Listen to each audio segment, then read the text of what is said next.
Hello વિદ્યાર્થી મિત્રો, નમસ્કાર, જય શ્રી કૃષ્ણ. વિદ્યાર્થી મિત્રો, આપણે ધોરણ 11 અર્થશાસ્ત્રમાં પ્રકરણ નંબર 3 માંગ ની ચર્ચા કરતા હતા, જેમાં આપણે ગયા લેક્ચરમાં માંગ વિશેની વિવિધ બાબતોનો અભ્યાસ કર્યો, માંગમાં સંકોચન વિસ્તરણનો અભ્યાસ કર્યો, માંગમાં વધારો ઘટાડો, ત્યારબાદ વ્યક્તિગત માંગ અને બજાર માંગ નો ખ્યાલ સમજ્યા. હવે વિદ્યાર્થી મિત્રો, અગત્યનો અને મહત્વનો ખ્યાલ શરૂ થાય છે, એ છે માંગ સાપેક્ષતા. વિદ્યાર્થી મિત્રો, અહીંયા આપણે માંગ સાપેક્ષતા કોને કહેવાય તેનો વિસ્તૃત અભ્યાસ કરીશું. આ પ્રશ્ન તમારી પ્રથમ પ્રિલિમ પરીક્ષાની અંદર 5 ગુણ માટે આ પ્રશ્ન પૂછાઈ શકે કે માંગની મૂલ્ય સાપેક્ષતાના પ્રકારોનો ખ્યાલ સમજાવો, અથવા માંગની મૂલ્ય સાપેક્ષતાના પ્રકારો સમજાવો. તો અહીં આપેલા તમને જે 5 પ્રકારો છે તે આકૃતિ સહિત તમારે સમજાવવાના રહેશે. ખૂબ જ અગત્યનો ટોપિક છે વિદ્યાર્થી મિત્રો. ખાસ ધ્યાનથી ધીમે ધીમે એક બાબતને નોંધ કરીને સમજવાનો પ્રયત્ન કરશો. આપણે શરૂ કરીએ. સૌથી પહેલો શબ્દ છે માંગ સાપેક્ષતા. એટલે શું? માંગ સાપેક્ષતા કોને કહેવાય? તો આપણે જે માંગનો નિયમ ભણ્યા કે કિંમત વધે તો માંગ ઘટે, કિંમત ઘટે તો માંગ વધે. આ બંને વચ્ચે વ્યસ્ત સંબંધ છે. પણ એ નિયમથી આપણને એ ખબર પડી કે કિંમત વધે તો માંગ ઘટે અને કિંમત ઘટે તો માંગ વધે, પણ આપણને એનો ખ્યાલ નથી મળતો કે આટલી કિંમત વધી તો સામે કેટલી માંગ ઘટશે. ધારો કે 10 રૂપિયા કિંમત હતી અને 12 રૂપિયા કિંમત થઈ, તો એની સામે કિંમત 2 રૂપિયા વધી તો સામે માંગ કેટલી ઘટશે. અથવા કિંમતો 15 રૂપિયા હતી અને 10 રૂપિયા થઈ ગઈ તો 5 રૂપિયાની કિંમત ઘટતા સામે માંગમાં કેટલો વધારો થશે, એની આપણી પાસે કોઈ સમજૂતી હોતી નથી. આ સમજૂતી આપણને માંગ સાપેક્ષતામાં સમજાવવામાં આવશે. ફરી એકવાર, કિંમત વધતા માંગ ઘટે અને કિંમત ઘટતા માંગ વધે, આ માંગનો નિયમ છે. પણ તે નિયમમાં એ સમજાવવામાં નથી આવતું કે કિંમત આટલી વધે તો આટલી માંગ ઘટે, કિંમત આટલી ઘટે તો માંગ આટલી વધે. તો કિંમતની તુલનામાં, એટલે કિંમતના ફેરફારની તુલનામાં માંગમાં કેટલો ફેરફાર થાય છે, કિંમતના ફેરફારની તુલનામાં માંગમાં કેટલો ફેરફાર થાય છે, તેની સમજૂતી આપણને માંગ સાપેક્ષતા દ્વારા સમજાવવામાં આવે છે. જોઈએ. માંગ પર અસર કરનારા પરિબળોમાં ફેરફાર થવાથી માંગમાં થતો ફેરફાર માંગની સાપેક્ષતા દર્શાવે છે. માંગ પર અસર કરનારા પરિબળોમાં ફેરફાર થવાથી માંગમાં થતો ફેરફાર એ માંગની શું દર્શાવે? સાપેક્ષતા. માંગને અસર કરતા પરિબળો કયા કયા? તો કિંમત, વ્યક્તિની આવક, અવેજી વસ્તુ, પૂરક વસ્તુઓ, ગ્રાહકોની રુચિ, પસંદગી, ટેવ, સરકારી નીતિઓ, આ બધા જ માંગ ઉપર અસર કરે છે. તો એ અસર કરતા પરિબળોને કારણે જે માંગ બદલાય, કાં તો વધે કાં તો ઘટે, તો તેને માંગની સાપેક્ષતા કહેવામાં આવે. શું કહેવામાં આવે? ને માંગની સાપેક્ષતા. માંગ આધારિત પરિબળ છે. માંગ એની રીતે ક્યારેય વધવાની કે ઘટવાની નથી. સામે પક્ષે કોઈ પણ પરિબળોમાં હલનચલન થશે તો જ માંગ બદલાય છે. એટલે માંગ આધારિત પરિબળ છે, ઓટોમેટિક નથી. એની મેળે જ વધે ઘટે એવું ન થાય. સામે પક્ષે કોઈ પરિબળમાં ફેરફાર સર્જાય તો જ માંગ બદલાય છે. એટલે માંગ એ સ્વતંત્ર પરિબળ નથી, એ અન્ય પરિબળો પર આધારિત છે. વ્યક્તિની વસ્તુ અંગેની પસંદગી, આવક, કિંમત પર વ્યક્તિની માંગનો આધાર હોય છે. માંગનો આધાર કોના પર હોય છે? વ્યક્તિની વસ્તુની પસંદગી, આવક અને કિંમત પર એ માંગનો આધાર હોય. આ બધી વસ્તુ બદલાય તો માંગ બદલાય, આ બધી વસ્તુ સ્થિર રહે તો માંગમાં કોઈ ફેરફાર થતો નથી. આ પરિબળો પર તેના આધારના પ્રમાણ માપને તેની સાપેક્ષ સાપેક્ષતા કહેવામાં આવે. આ પરિબળો પર તેના આધારના પ્રમાણ માપને, એટલે માંગનો આધાર આ પરિબળો પર છે ને, તો એના પ્રમાણ માપને, એટલે આને માપવું પડે. ગ્રાહકોની પસંદગી, ગ્રાહકોની આવક, વસ્તુની કિંમત, એ પ્રમાણ માપ છે, એ તેની સાપેક્ષતા કહે છે. તો આપણે અહીં માંગ સાપેક્ષતામાં આ અસર કરતા પરિબળોમાં કેવો ફેરફાર થાય છે કે જેના કારણે સામે માંગમાં પણ આટલા પ્રમાણમાં ફેરફાર સર્જાય છે. આપણે અહીં એ માંગ સાપેક્ષતામાં આટલો જ ખ્યાલ સમજવાનો છે. ખાસ વસ્તુ મગજમાં એક જ રાખવાની છે કે માંગ સાપેક્ષતા એટલે માંગમાં થતો ફેરફાર કોના પર આધારિત છે? તો પરિબળો પર, અસર કરતા પરિબળો પર. તો એ અસર કરતા પરિબળો કેટલા પ્રમાણમાં હલનચલન કરે છે, તો એનો અભ્યાસ અહીંયા થશે માંગની મૂલ્ય સાપેક્ષતામાં. આપણે માંગ સાપેક્ષતામાં આગળ વિસ્તૃત અભ્યાસ કરીએ તો માંગની મૂલ્ય સાપેક્ષતા. માંગની મૂલ્ય સાપેક્ષતા એટલે શું? તો માંગનો નિયમ શું કહે છે કે અન્ય પરિબળો યથાવત રહેતા માત્ર કયું પરિબળ હલનચલન કરે? કિંમત. તો કિંમતમાં ઘટાડો થતા માંગ શું થાય છે? વિસ્તરણ પામે છે. અને કિંમત વધે, કિંમતમાં ઘટાડો થાય, કિંમતમાં ઘટાડો થતા અહીંયા વધારો આવશે.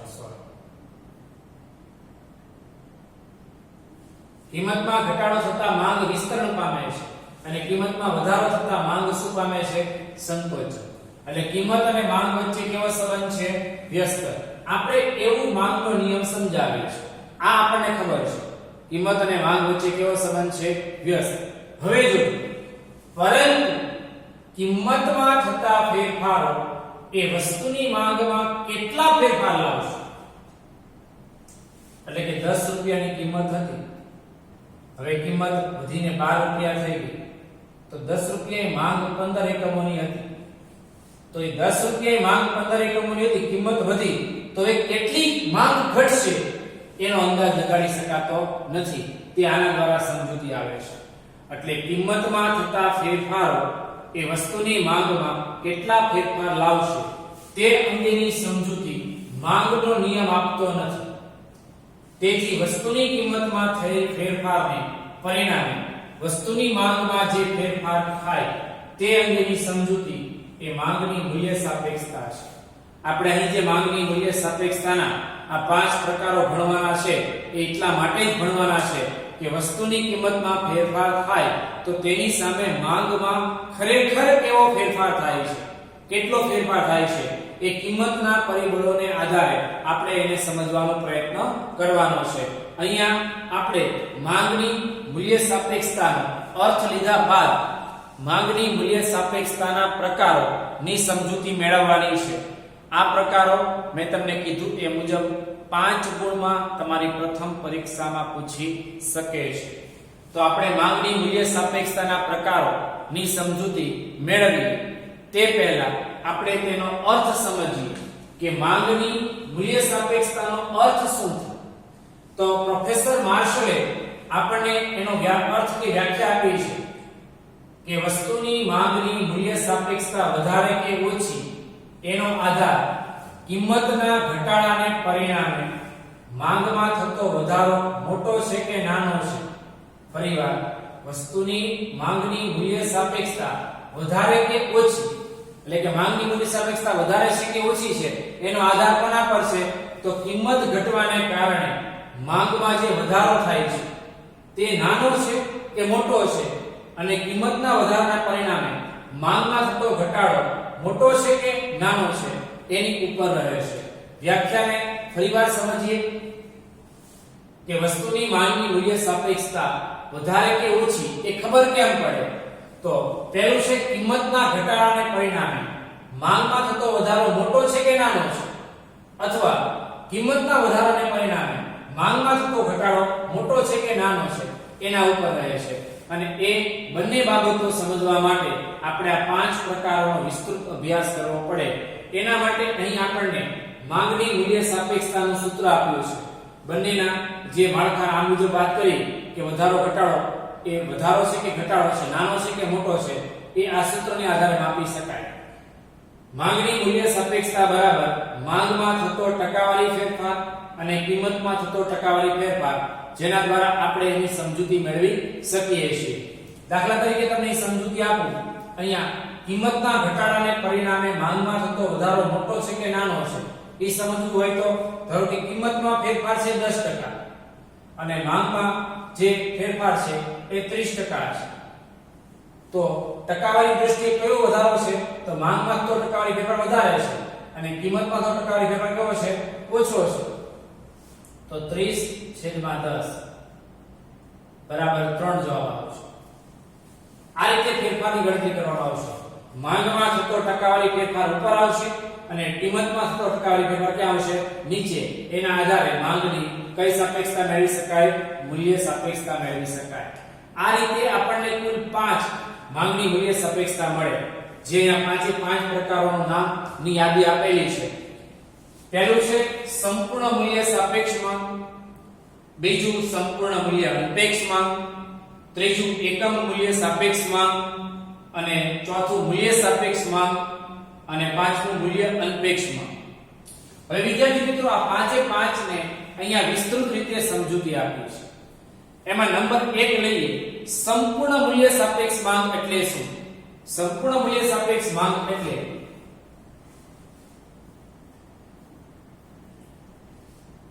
ઉપર માંગમાં તો ટકાવારી ફેરફાર આવે અને નીચે કિંમતમાં તો ટકાવારી ફેરફાર આવે.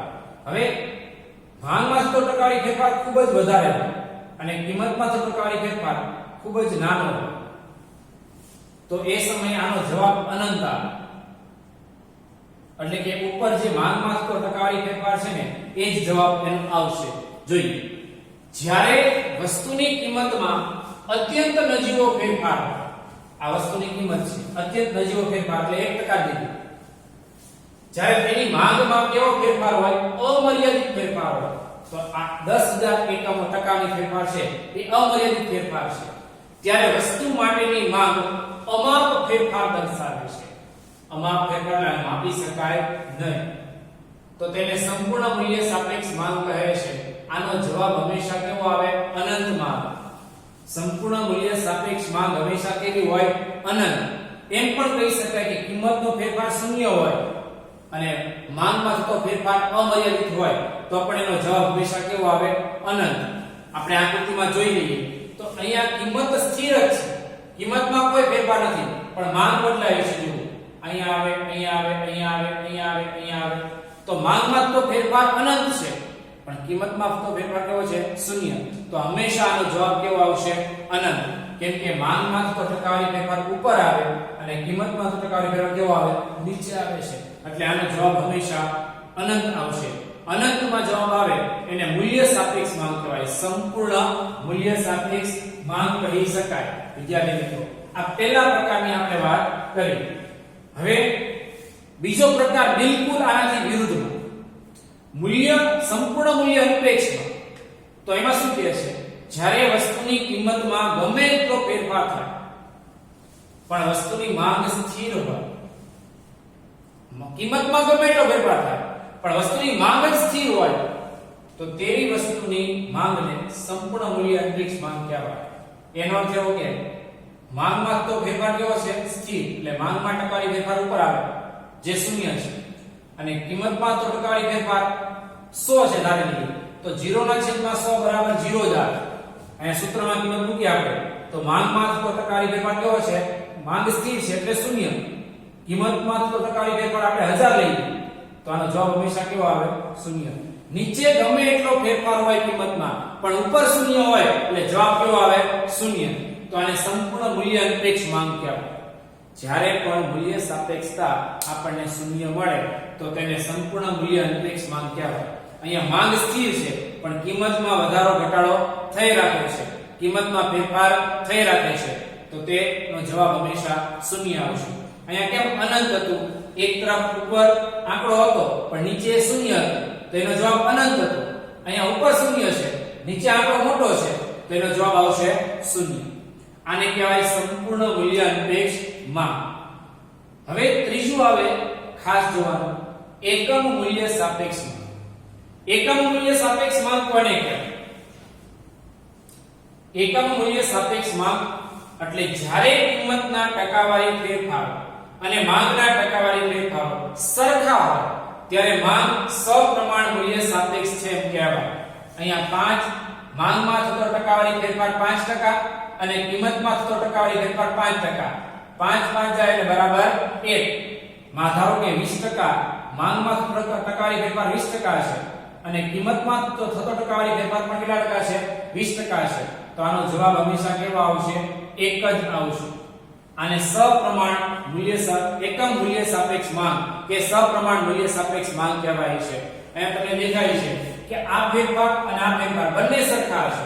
આ માંગનો ફેરફાર ટકાવારી ફેરફાર છે, આ કિંમતનો ટકાવારી ફેરફાર છે. આ 5% છે અને આ પણ કેટલા ટકા છે?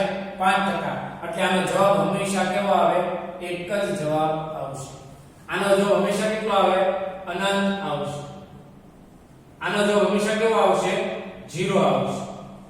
આનો જવાબ હંમેશા કેવો આવશે? 1. કેમ કે ઉપર અને નીચે આ સૂત્રમાં કિંમત મૂકીએ તો ઉપર 20 આવે, નીચે 20 આવે, તો 20 20 1 જ આવે. અહીંયા તમને દેખાય છે આ જે બોક્સ છે ને એ માંગમાં 5% નો ફેરફાર દર્શાવે અને આ બોક્સ છે એ તમને કિંમતનો 5% નો ફેરફાર દર્શાવે. બંને બોક્સ એક સરખા જ છે એટલે બંને એક સરખો ટકાવારી ફેરફાર ધરાવતા હોવાથી અહીંયા સપ્રમાણ મૂલ્ય સાપેક્ષ માંગ મળે અથવા એકમ મૂલ્ય સાપેક્ષ માંગ પ્રાપ્ત થાય છે. હવે એ રીતે ચોથા નંબરનું લઈએ તો થોડું અલગ આવશે. ખાસ ધ્યાન રાખજો. મૂલ્ય સાપેક્ષ માંગ કોને કહેવાય? તો વસ્તુની કિંમતના ટકાવારી ફેરફાર કરતા વસ્તુની માંગમાં થતો ટકાવારી ફેરફાર કેવો હોય? વધુ હોય. તો એને સમજીએ. વસ્તુની કિંમતમાં થતા ટકાવારી ફેરફાર કરતા વસ્તુની કિંમતના ટકાવારી ફેરફાર કરતા વસ્તુની માંગમાં થતો ટકાવારી ફેરફાર વધુ હોય તો તેવી માંગને મૂલ્ય સાપેક્ષ માંગ કહેવાય. એટલે કોનો વધારે કીધો છે? તો કે માંગમાં થતો ટકાવારી ફેરફાર વધારે કીધો છે 20% ધારી લઈએ અને કિંમતમાં થતો ટકાવારી ફેરફાર એના કરતા કેવો છે? ઓછો, તો એને 10 લઈ લઈએ. બરાબર આનો જવાબ આવશે 2. જે 1 થી વધુ આવશે. મૂલ્ય સાપેક્ષ માંગ હંમેશા 1 થી કેવી હશે? વધારે હશે. અહીંયા જુઓ તો 40 એ માંગમાં થતો ટકાવારી ફેરફાર છે અને 10 એ કિંમતમાં થતો ટકાવારી ફેરફાર છે. એટલે જવાબ હંમેશા 1 થી કેવો આવશે? વધારે આવશે. મૂલ્ય સાપેક્ષ માંગમાં જવાબ હંમેશા કેવો આવે? 1 થી વધારે આવે. આની આકૃતિ જોઈએ તો અહીંયા માંગમાં તો ફેરફાર વધારે છે અને કિંમતમાં તો ટકાવારી ફેરફાર કેવો છે? ઓછો. આ 40 છે અને આ 10 જ છે. એટલે તેના કારણે અહીંયા 40 ઉપર આવે સૂત્ર મુજબ. માંગમાં થતો ટકાવારી ફેરફાર 40 ઉપર અને કિંમતમાં થતો ટકાવારી ફેરફાર છેદમાં 10 એટલે બરાબર આવે 4. જે 1 થી વધુનો આંકડો છે. માંગની મૂલ્ય સાપેક્ષ માંગ હંમેશા કેવી હોય? 1 થી વધુ. સપ્રમાણ મૂલ્ય સાપેક્ષ માંગ હંમેશા કેવી હોય? 1. સંપૂર્ણ મૂલ્ય અનપેક્ષ માંગ હંમેશા કેવી હોય? 0. સંપૂર્ણ મૂલ્ય સાપેક્ષ માંગ કેવી હોય? હંમેશા અનંત હોય. અને 4 નંબર કરતા બિલકુલ વિરુદ્ધમાં અહીંયા મૂલ્ય સાપેક્ષ મૂલ્ય અનપેક્ષ માંગ મળશે. અહીંયા 1 થી વધુ છે તો અહીંયા 1 થી ઓછી હશે. તો મૂલ્ય અનપેક્ષ માંગ કોને કહેવાય? તો વસ્તુની કિંમતના ટકાવારી ફેરફાર કરતા વસ્તુની માંગમાં થતો ટકાવારી ફેરફાર ઓછો. જોજો, વસ્તુની કિંમતના ટકાવારી ફેરફાર કરતા માંગમાં થતો ટકાવારી ફેરફાર કેવો હોય? ઓછો. એટલે કે ઉપર આંકડો નાનો હોય, નીચે આંકડો કેવો હોય? મોટો. દાખલા તરીકે ઉપર 5 અને નીચે 20. આ 5 ટકાવારી ફેરફાર કોનો છે? તો કે માંગનો ટકાવારી ફેરફાર 5% છે. કિંમતનો ટકાવારી ફેરફાર કેટલો છે? તો કે 20% છે. તો 5 ભાગ્યા 20 બરાબર 0.25 આવશે. એટલે 1/4 ભાગ અથવા આમ પણ લખી શકાય 1/4. તો 1 થી કેવો છે? નાનો. એટલે મૂલ્ય અનપેક્ષ માંગ હંમેશા 1 થી કેવી હોય? ઓછી હોય છે. મૂલ્ય અનપેક્ષ માંગ હંમેશા 1 કરતા કેવી હોય છે? ઓછી. મૂલ્ય સાપેક્ષ માંગ હંમેશા 1 કરતા કેવી હોય? વધુ હોય. અહીંયા આકૃતિમાં પણ દેખાય છે કે કિંમતનો ફેરફાર તમને મોટો દેખાય છે અને માંગનો ફેરફાર કેવો દેખાય છે? ઓછો. એનો અર્થ એવો કે અહીં જે મૂલ્ય અનપેક્ષ માંગ છે એ 1 થી કેવી રહેશે? હંમેશા ઓછી રહેશે. વિદ્યાર્થી મિત્રો આ 5 પ્રકારો ખાસ યાદ રાખવા. પહેલું સંપૂર્ણ મૂલ્ય સાપેક્ષ માંગ એટલે હંમેશા કેવી હોય? અનંત. બીજી મૂલ્ય સંપૂર્ણ મૂલ્ય અનપેક્ષ માંગ એટલે હંમેશા કેવી હોય? તો કે શૂન્ય. ત્રીજી એકમ મૂલ્ય સાપેક્ષ માંગ એટલે હંમેશા કેટલી હોય? એક જ હોય. બંનેનો ફેરફાર સરખો હોય એટલે. ત્યાર પછી મૂલ્ય સાપેક્ષ માંગ હંમેશા એક કરતા વધારે હોય અને મૂલ્ય અનપેક્ષ માંગ હંમેશા એક કરતા કેવી હોય? ઓછી હોય. આ દરેક પ્રકારના ખ્યાલને સમજવામાં આ એક જ સૂત્ર કામ લગાડવાનું છે. આપણું માંગની મૂલ્ય સાપેક્ષતાનું સૂત્ર છે માંગમાં થતો ટકાવારી ફેરફાર છેદમાં કિંમતમાં થતો ટકાવારી ફેરફાર. વિદ્યાર્થી મિત્રો આ સવાલ મોસ્ટ આઈએમપી છે. પ્રથમ પરીક્ષામાં દરેકને આ પ્રશ્ન પૂછાશે એટલે વ્યવસ્થિત રીતે તૈયાર કરી નાખજો.